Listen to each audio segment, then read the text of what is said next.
देखिए, हमारा तो ये मानना है कि 6 दिसंबर 1992 भारत देश के लिए एक काला दिन था, डेमोक्रेसी के लिए काला दिन था, जिस दिन हमारी बाबरी मस्जिद को एक षड्यंत्र के जरिए शहीद कर दिया गया। और हमारा ये मानना है कि एक बार जहां मस्जिद थी है ता कयामत तक मस्जिद रहेगी, हमारा ईमान बोलता है। अब मोदी जी तो संविधान की शपथ ली है, संवैधानिक पद के ऊपर बैठे हैं, गए वहां पे ध्वजारोहण किया। आप तो बोलते भी हो सबका साथ, सबका विकास, सबका विश्वास की भी आप बात करते हो। तो आप सिर्फ एक ही समुदाय के तो प्रधानमंत्री नहीं है ना, आप तो पूरे देश के प्रधानमंत्री है, आप तो मेरे भी प्रधानमंत्री है। तो फिर आप एक समुदाय के खिलाफ ही आपके लोग इतनी नफरत क्यों फैला रहे हैं? आप जब भी अबू धाबी जाते हैं, दुबई जाते हैं, सऊदी जाते हैं, तो वहां आप गाड़ी टोपी वाले अरब को तो वल्लाह हबीबी करके गले मिल लेते, हबीबी हबीबी कर देते।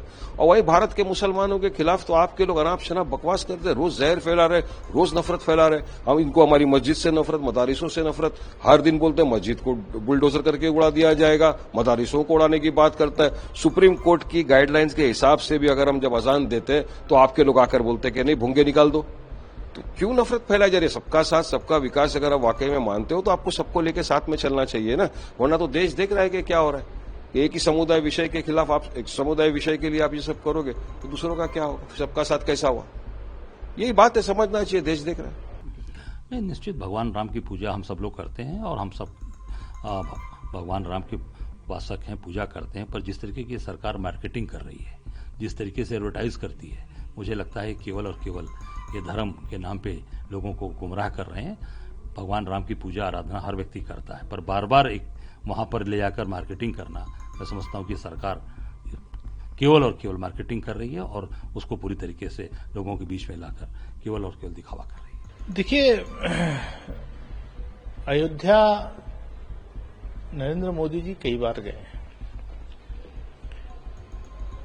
हम चाहेंगे कि देश का प्रधानमंत्री जो होता है वो देश के सभी लोगों का प्रतिनिधित्व करता है, जो गरीब है, मजदूर है, किसान है, बेरोजगार है।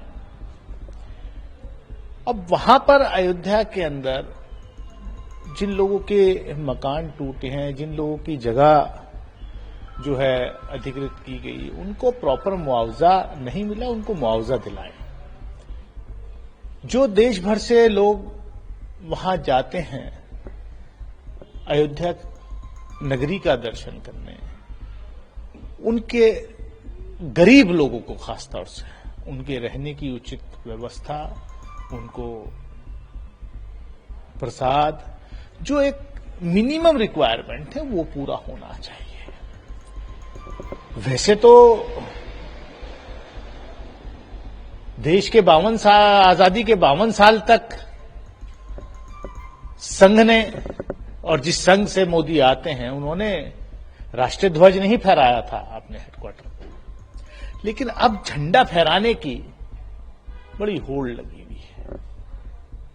अच्छा है कि वो गरीबों की, आम जनता की चिंता करें, बेरोजगारों को, जो अयोध्या में बेरोजगार हुए हैं, उनको रोजगार देने की बात।